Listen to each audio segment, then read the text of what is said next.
우리가 지난주에 왜 가정교회를 해야 하는지 그 성경적인 배경에 대해서 함께 나누었습니다. 신약교회의 원형을 회복하자. 또 성경이 말하는 바로 그 교회를 세우자라는 가슴 벅찬 비전을 우리가 함께 공유했습니다. 오늘은 하나님이 원하시는 교회라는 주제를 가지고 말씀을 나누려고 합니다. 지난주가 가정교회의 이론으로서 가정교회를 왜 해야 하는가에 대한 답이었다면, 오늘은 가정교회의 실전이라고 말할 수 있고요. 그럼 어떻게 할 것인가, 그리고 실제로 가정교회를 하면 어떤 일이 일어나는가에 대한 생생한 간증이자 보고서이기도 합니다. 왜냐하면 오늘 말씀은 단순히 가정교회가 성공한 이야기가 아니라 하나님이 원하시는 교회를 세우기 위해서 몸부림치는 그런 처절한 기록이기 때문입니다. 사실 오늘 말씀을 준비하면서 제 마음에 가장 크게 다가온 단어는 순종이었습니다. 가정교회를 처음 시작한 휴스턴 서울교회 최영기 목사님은 가정교회를 처음 시작할 때 이것을 교회를 뽕치기 위한 프로그램으로 도입한 것이 아니다라고 고백을 합니다. 과연 현대 사회에도, 그러니까 오늘날에도 성경대로 사는 것이 가능한가? 오늘날에도 성경대로 사는 것이 가능한가? 라는 바로 이 질문 앞에서 성경이 그렇다고 하면 그런 것이다. 바로 이 믿음을 가지고 그대로 실행했다라는 것입니다. 그리고 그것은 단순한 어떤 실험 정도가 아니라 목숨을 건 모험이었다, 이렇게 고백을 합니다. 사랑하는 성도 여러분, 우리 교회도 이제 이 거룩한 모험을 시작하려고 합니다. 사실 변화라는 단어가 주는 두려움이 있을 수가 있습니다. 익숙한 것을 떠나야 하는 그런 불편함도 있을 겁니다. 하지만 오늘 말씀을 통해서 우리가 가려는 이 길이 막연한 고생길이 아니라 하나님이 예비하신 축복의 땅으로 가는 여정임을 확신하게 되시기를 소망합니다. 자, 그렇다면 가정교회로 전환한다라는 것은 구체적으로 무엇이 바뀌는 것을 의미할까요?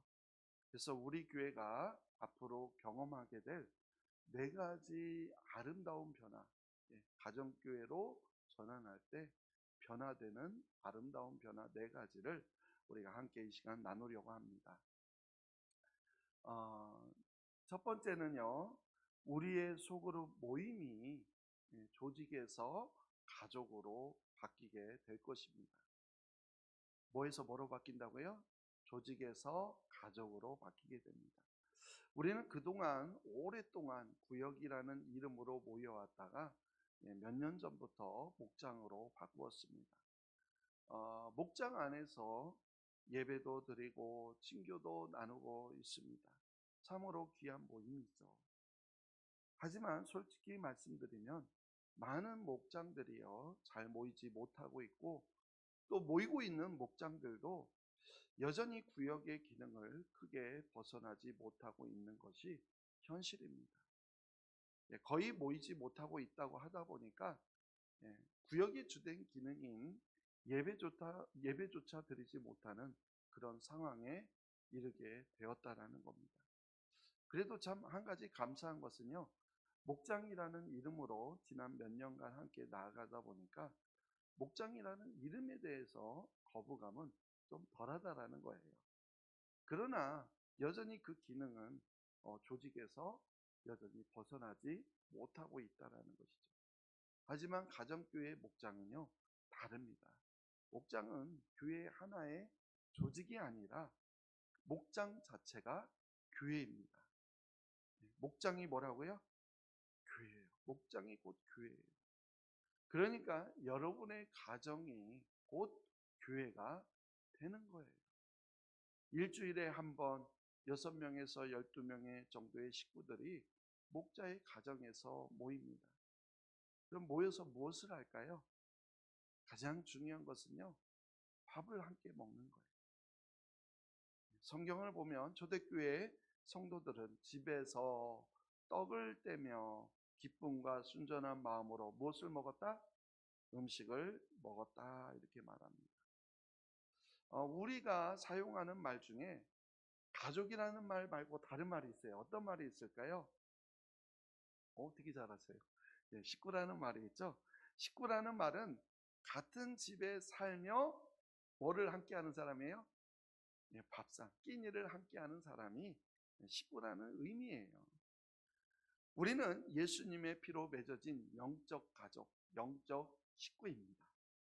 그러므로 가족이라면 당연히 우리는 한 상에 둘러앉아 밥을 먹어야 한다는 것이죠. 근데 이 밥상 교제는 단순히 우리의 배고픈 배를 채우는 그런 시간이 아닙니다. 따뜻한 밥 한 끼를 나누면서 세상에서 지친 마음이 무장해제되는 그런 시간입니다. 넥타이를 풀고 직분을 내려놓고 형제자매로서 서로의 삶을 나누는 시간입니다. 이번 주에 직장 상사 때문에 너무 힘들었어요. 우리 아이가 아파서 밤새 간호하느라 한잠 잠을 자지 못했어요. 이렇게 삶의 아픔과 기쁨을 나누고 서로를 위해서 눈물로 기도해 주는 곳, 바로 그곳이 목장입니다. 우리가 그래서 앞으로 만들어갈 목장은요, 관리하고 보고하는 그런 조직이 아닙니다. 내 아픔을 털어놓아도 안전한 곳, 내가 쓰러졌을 때 나를 일으켜 세워줄 영적 가족이 있는 곳, 바로 그런 확대 가족을 우리가 만드는 것입니다. 여러분, 이거 우리가 상상만 해도 마음이 따뜻해지지 않습니까? 이처럼 우리가 가정교회로 전환하게 된다면 우리 소그룹이여 조직에서 가족으로 바뀌게 될 것입니다. 두 번째로 우리의 훈련이 지식에서 삶으로 바뀌게 됩니다. 뭐에서 뭐로 바뀐다고요? 지식에서 삶으로 바뀌게 됩니다. 우리 성도님들 그동안 설교도 많이 들으시고 또 성경 공부도 많이 하시지 않았습니까? 많이 하셨죠? 근데 솔직히 한번 우리 자신을 한번 돌아봅시다. 머리로는 너무나 잘 아는데 왜 우리의 삶은 변하지 않을까요? 왜 세상 사람들과 똑같이 화내고 똑같이 욕심부리고 똑같이 말을 함부로 하고 똑같이 불안해하고 또 똑같이 마음의 상처를 받는 것일까요? 그것은요, 우리가 배운 말씀이 지식으로만 머물러 있고요, 삶으로 훈련되지 않았기 때문입니다. 그래서 가정교회는 이 문제를 해결하기 위해서 상공부라는 과정을 도입합니다. 이름이 참 좋지 않나요? 성경 공부가 아니라 상공부. 무슨 공부라고요? 삼공부. 말 그대로 이 공부의 목적은요, 성경 지식을 하나 더 쌓는 것이 아니에요. 우리 삶 속에서 배운 대로 살아내는 능력을 키우는 것입니다.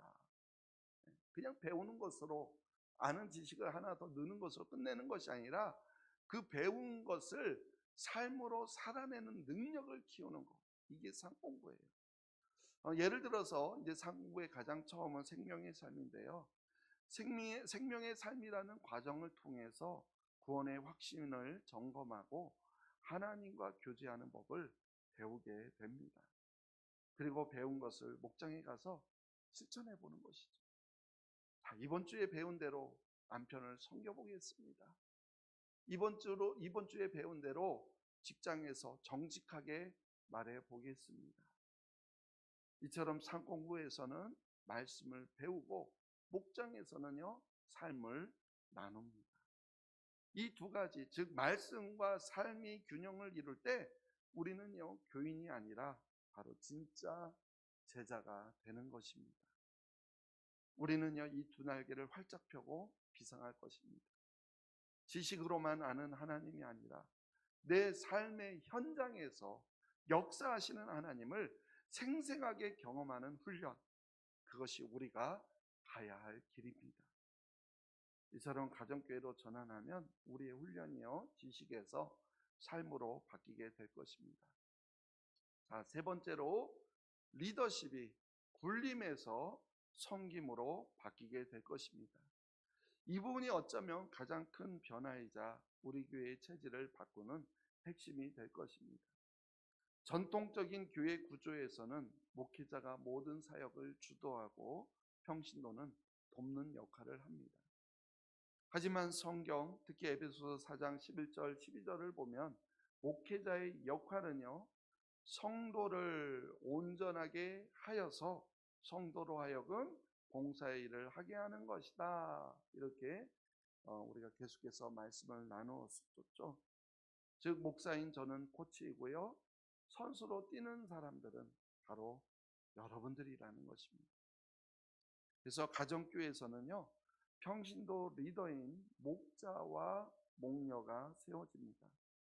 우리가 목장의 리더로 목자라는 말을 지금까지 사용하고 있어서 전혀 부담감이 없습니다. 그러나 목녀라는 말은 사실 성경에 없는 단어예요. 그래서 성경에 없는 단어를 저는 그래서 이 단어를 사용하는 것이 사실 많은 거부감을 가지고 있었던 것이 사실입니다. 그러나 가정교회에서는요, 가정 중심이다 보니까 목자와 목녀, 이 부부의 역할이 매우 중요하기에 그래서 목자의 아내를 목녀라고 부르고 있습니다. 오늘 이렇게 갑자기 호주에서 오셨는데 생각지도 않았는데 오셨네요. 우리 이경일 권사님 따님이신 호주 시드니 교회에 섬기고 계시는 김선희 집사님이요, 전에 우리 교회에 와셔서 간증하실 때 어떻게 소개했는지 혹시 기억나신 분 있나요? 그때 김선희 집사님이 자신을 목녀라고 소개했었어요. 그러니까 목자와 목녀, 사실상 이런 목장의 지도자인데요, 사실은 그 한 소그룹의 지도자가 아니라 교회의 목회자와 똑같습니다. 목원들을, 그러니까 목장 식구들을 신방하고 상담하고 기도해주고 돌보는 일을 직접 감당합니다. 한마디로 뭐를 하는 거예요? 그게 목회를 하는 거예요. 목회를. 목사님, 저는 신학도 안 했는데 제가 어떻게 목회를 합니까? 걱정도 되고 겁낼 수도 있습니다. 하지만 걱정하지 마십시오. 가정교회 리더십은요, 가르치는 능력에서 나오는 것이 아니라 바로 섬기는 희생에서 나옵니다. 맞죠? 맞다고 합니다. 실제로 가정교회를 하고 있는 교회들이 경험하는 놀라운 사실이 하나 있어요. 성도들이요, 성경 지식이 많은 사람들에게 마음을 여는 것이 아닙니다. 여러분, 성경 지식을 많이 아는 사람에게 마음을 열까요? 아니면 밥을 잘 해주고 내 이야기를 잘 들어주고 또 나를 위해서 울어주고 나를 위해서 간절히 기도해 주는 사람, 그런 사람에게 마음을 열까요? 당연히 그것이죠. 성경 지식이 많은 사람에게 마음을 여는 게 아니라 그렇게 나의 이야기를 들어주고 나를 위해서 울어주고 나를 위해서 기도해 주는 사람에게 마음을 연다라는 거예요. 현대인들은요, 권위로 누리는 사람, 죄송합니다. 현대인들은 권위로 누르는 사람을 싫어하죠. 하지만 나를 위해 희생하는 사람 앞에서는 고개를 숙인다라는 거예요. 이것이 바로 예수님이 보여주시는 섬김의 리더십입니다. 앞으로 우리 교회는 장로, 안수집사, 권사, 집사라는 직분으로 서열을 매기는 그런 교회가 아니라 누가 더 많이 섬기느냐로 존경받는 그러한 교회가 되기를 소망합니다.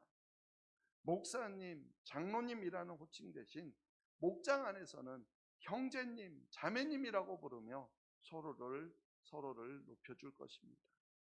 물론 저도 변할 것입니다. 권위를 내려놓고 여러분이 사역을 잘 감당할 수 있도록 뒤에서 돕고 훈련하고 기도하는 그런 섬기는 리더가 되겠습니다.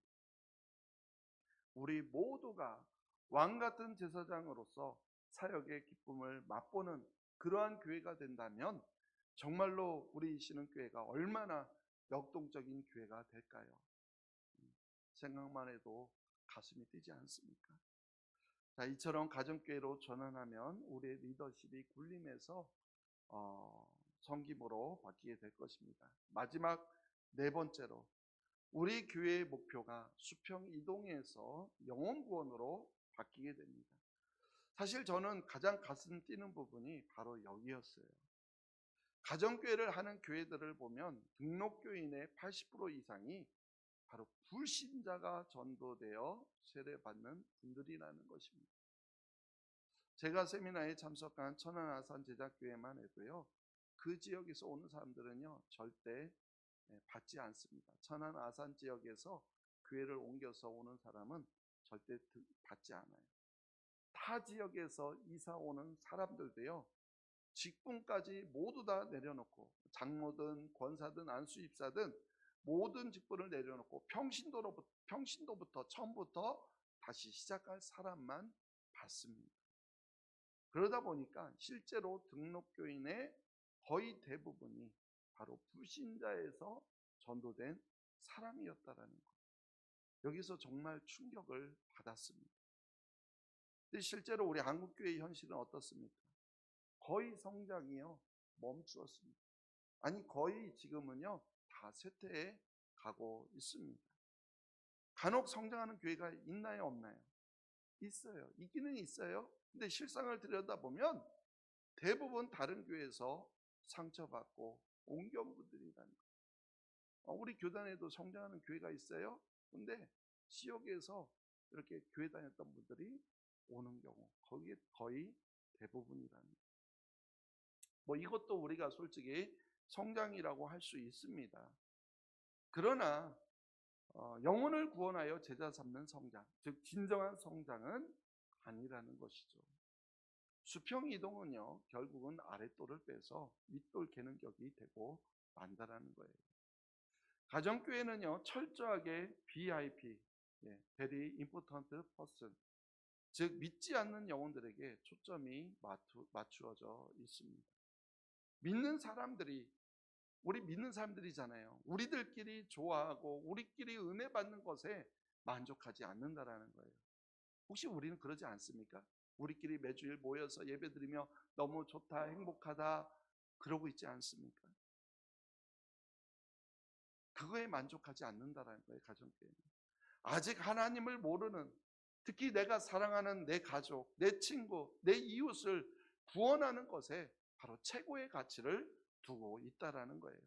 그래서 그들을 어떻게든 구원하여서 제자를 삼기 위해서 내 목장으로 초대하는 것입니다.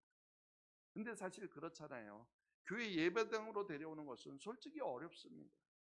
하지만 우리 집에 와서 밥 한 끼 먹자라고 초대하는 것은요 교회 예배당으로 데려오는 것보다 훨씬 쉽습니다. 그렇게 맛있는 밥을 먹고 따뜻한 사랑을 느끼면서 VIP들의 다친 마음이 열리는 것입니다. 아, 예수를 믿는 사람들이 이렇구나, 예수를 믿는다라는 것이 이런 거구나, 나도 저 사람들처럼 행복하게 살고 싶다, 이렇게 자연스럽게 그들의 마음 가운데 복음이 스며드는 것입니다. 그리고 이것이 바로 관계 전도입니다. 이처럼 가정교회로 전환하면 우리 교회의 목표는요 이제 수평 이동이 아닌 영혼 구원으로 바뀌게 될 것입니다. 사랑하는 성도 여러분, 우리 교회가 존재하는 목적이 무엇입니까? 교회의 존재 목적 다른 거 없어요. 예수님의 마지막 명령, 가서 제자 삼으라, 그 말씀을 이루는 것이 교회의 존재 목적 아닙니까? 우리 오늘 본 말씀 다시 한번 같이 읽어보겠습니다. 그러므로 너희는 가서 모든 민족을 제자로 삼아 아버지와 아들과 성령의 이름으로 세례를 베풀고 내가 너에게 분부한 모든 것을 가르쳐 지키게 하라. 볼지어다 내가 세상 끝날까지 너희와 항상 함께 있으리라 하시니라. 아멘. 그렇습니다. 우리가 가정교회를 하려고 하는 이유는 교세를 확장하기 위함이 아닙니다. 잃어버린 한 영혼이 돌아와서 춤추며 기뻐하는 그 천국의 잔치를 우리 교회에서 매주 열기 위해서입니다. 교회 안에 생명이 살아나는 역사가 우리 교회 안에 나타나기 위해서입니다. 남의 교회 교인을 데려오는 것이 아니라 지옥으로 향하던 영혼을 건져내어서 천국 백성 만드는 그 간격, 여러분 그 간격을 맛보고 싶지 않으십니까? 물론 변화에는요 진통이 따릅니다. 그리고 이 모든 과정이 절대 쉽지만은 않을 것입니다. 가정교회를 먼저 경험한 목회자들도 솔직하게 고백을 합니다. 기존에 익숙한 관행을 버리고 새로운 옷을 입는 과정에서 많은 진통과 시행착오가 있었다고 말입니다. 그런데요, 생각해 보면 변화의 과정 속에서 많은 진통과 시행착오가 있는 것은 어쩌면 너무나 당연한 일이라는 거예요. 여러분 한번 리모델링을 한다라고 생각해 보십시오. 여러분 집을 리모델링 한다 생각해 보세요. 낡은 집을 새 집으로 고치려면 벽을 뜯어내고 바닥을 뜯어내는 공사가 필요합니다. 그러면 어떤 현상이 일어나죠? 먼지가 날리고 소음이 생기고, 그래서 당분간은요 불편하게 지내야 한다라는 거예요. 하지만 그 불편함이 싫어서 낡고 피가 새는 집에서 계속 살 수는 없지 않겠습니까? 결국 공사가 끝나고 나면 그때는 아름답고 튼튼한 새 집에서 살게 되겠죠. 우리 교회도 마찬가지입니다. 셀 목장에서 가정교회 목장으로 바꾸고 또 상 공부를 시작하고 목자 목녀라는 리더십을 세우는 과정에서 어색함도 있고 피로감도 있을 수 있습니다. 왜 지금까지 잘하고 있는데 왜 바꾸려느냐, 이런 불평이 나올 수도 있습니다. 하지만 여러분, 우리는요 편안한 교회가 아니라 건강한 교회를 꿈꿔야 합니다. 우리는요 사람이 주인인 교회가 아니라 하나님이 주인이신 교회, 하나님이 기뻐하시는 교회를 세워야 합니다. 지난주에도 말씀드렸지만 서두르지 않겠습니다. 그리고 여러분을 재촉하지도 않겠습니다.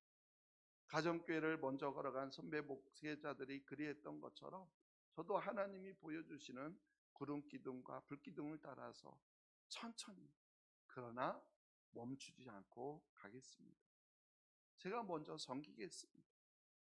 그리고 여러분들과 함께 웃고 울며 이 길을 걷도록 하겠습니다. 사랑하는 성도 여러분, 가정교회는요 하나의 프로그램이 아닙니다. 2000년 전 바로 그 초대교회, 성경적인 교회, 하나님이 보여주신 그 교회를 회복하는 것입니다.